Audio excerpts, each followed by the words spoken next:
Boa tarde, pessoal. Estamos aqui de volta com as nossas aulas de matemática, né? E os nossos assuntos, né, aí que a gente tem permeado nesse terceiro período tem sido a razão e proporção, né? Nós estamos falando aí sobre regra de três. A gente viu a regra de três direta e a regra de três inversa. E hoje a gente vai dar, né, uma introdução sobre a regra de três composta, né? O que seria essa regra de três composta, né? Para quem não lembra, né, é quando você está trabalhando três grandezas diferentes, direta ou inversamente proporcionais, você vai ter no mínimo 6 valores, dos quais 5 eu tenho aí algum conhecimento e um eu vou tentar descobrir a partir da ideia da razão e proporção, né?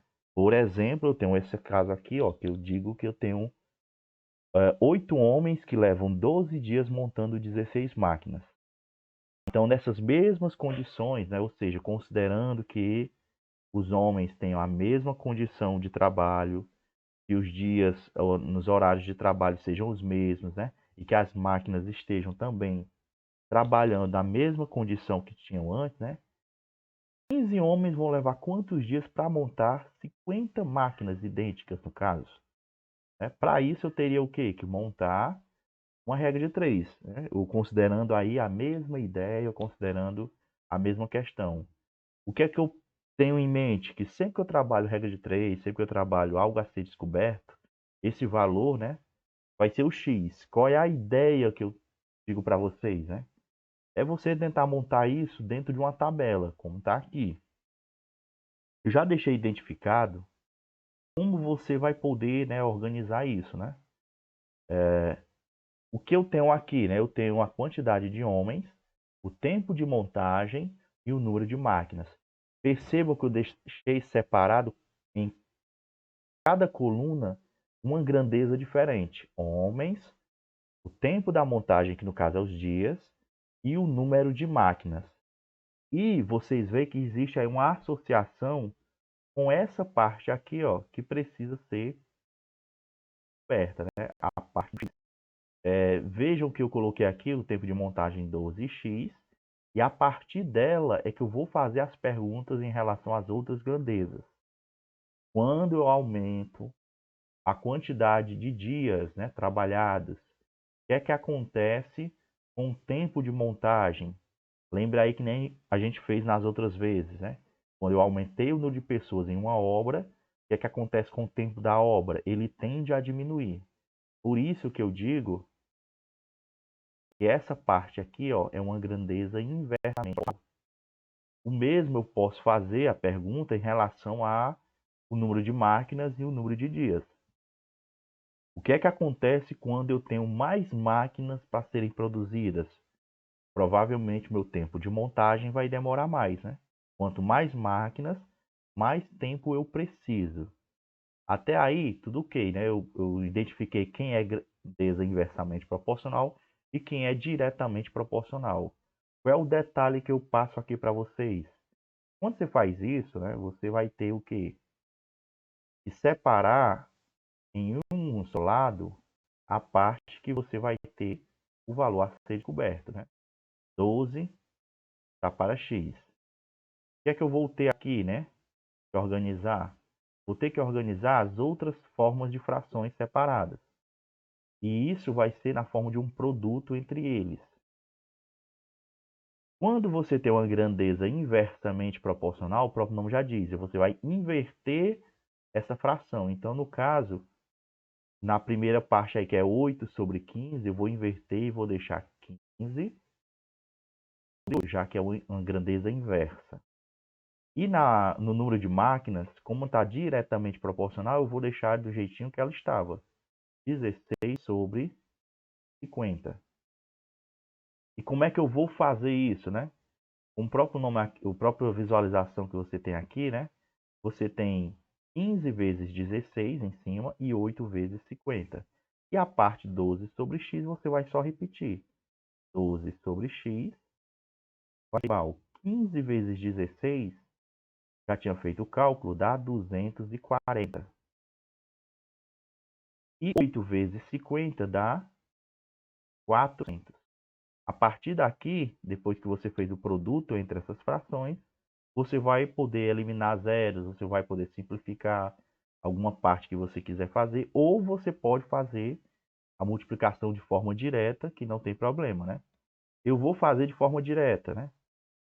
Cruzando aqui, ó, x que multiplica 240 e 12 que multiplica 400, você vai ter 240x igual, né? 12 vezes 400. 12 vezes 4, você vai encontrar 48, seguido de 2 zeros, 4.800. Trazendo aqui para o lado, meu valor de x a ser descoberto será quanto, né? 4.800 dividido por 240. Aí agora você só pode, no máximo, né, na medida do possível, simplificar, cortar zeros e dividir. Cortando esses zeros vai ficar 480 por 24. Eu vou fazer direto. 48 dividido por 24, né? O 24 cabe duas vezes dentro de 48. Então eu vou 2 acrescido de um zero. Esse 20 vai ser o quê, né? A unidade que eu quero descobrir. No caso que está faltando aqui é o x dias, né?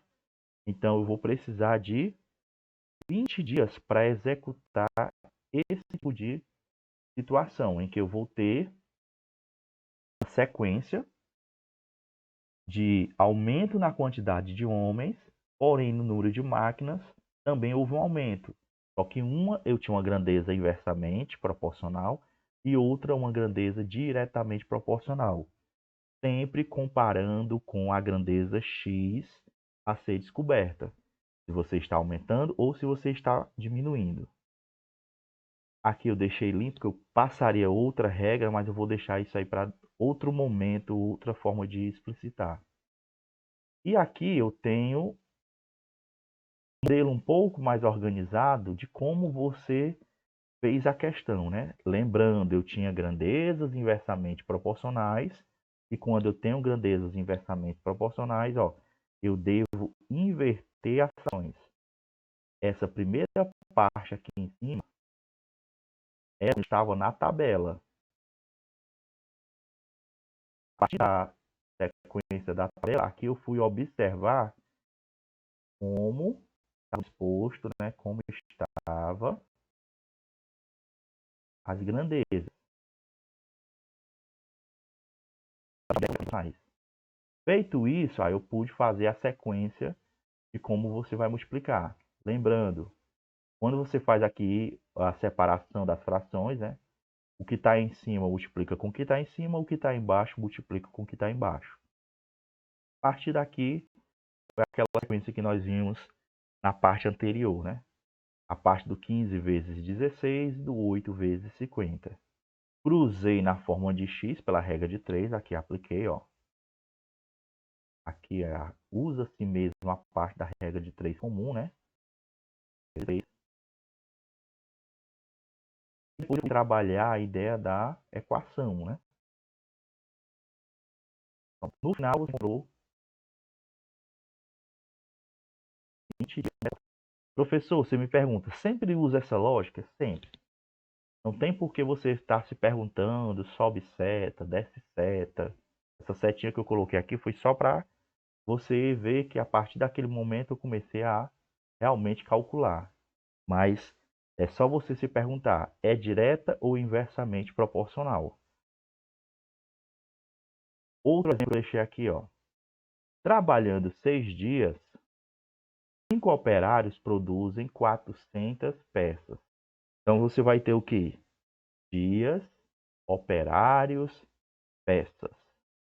Pergunta-se, quantas peças desse mesmo tipo serão produzidas por 7 operários em 9 dias de trabalho?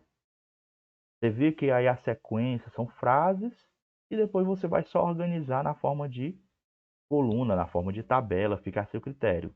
Precisa desenhar a coluna bem bonitinha, né? A tabela bem bonitinha? Não. Basta você ter uma noção da separação em relação às grandezas, né?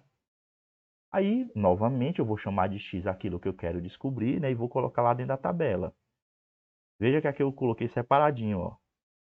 dias de trabalho, número de operários e quantidade de peças. Fica-se a pergunta.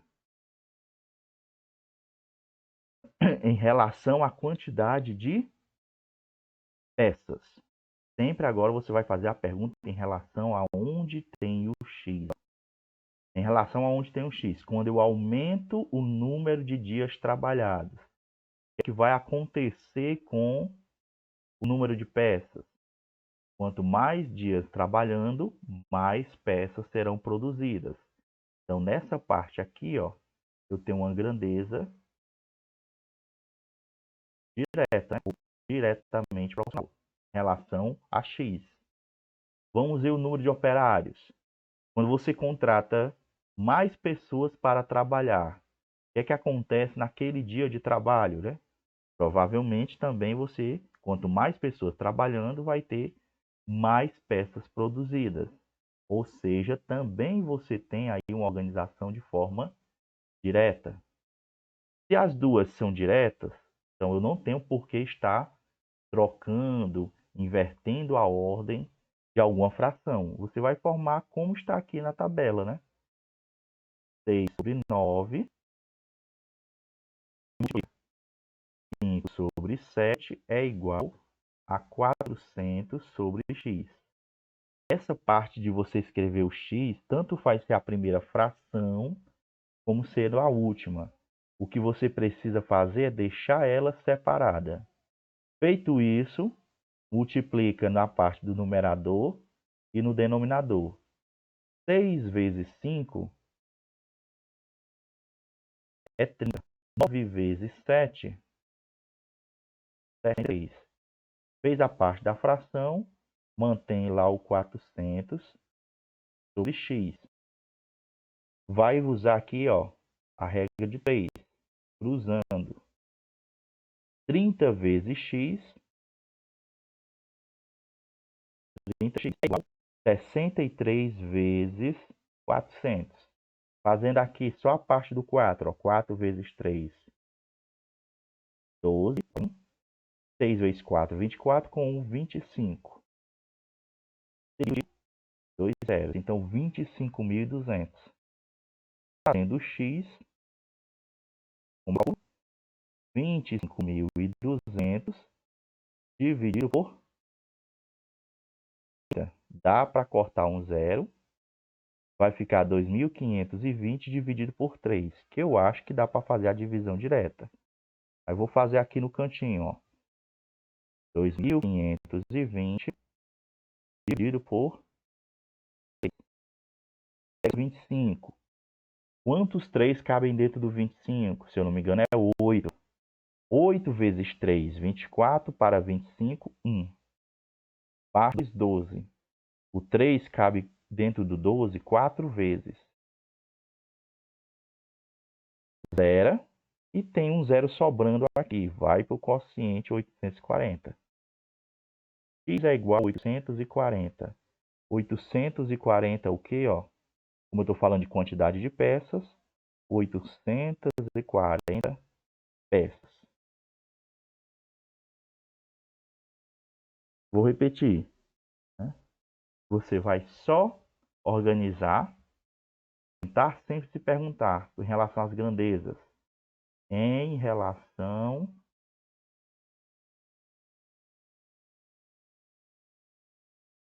às forem diretas, você mantém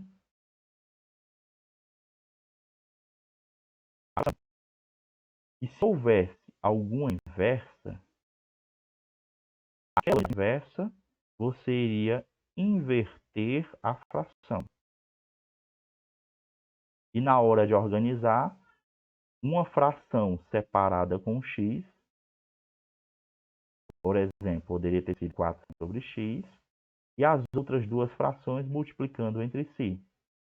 5 sobre 7, 6 sobre 9. Não importa a ordem aqui, ó.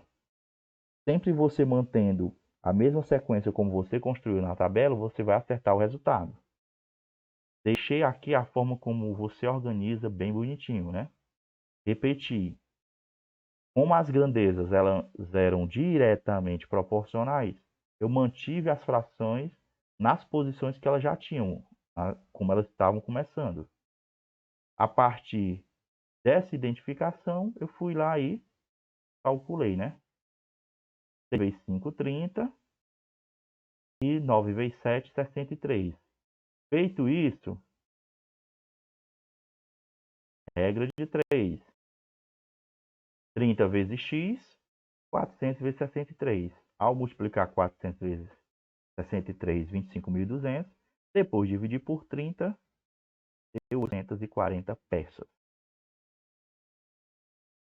No mais, é só isso, viu, pessoal?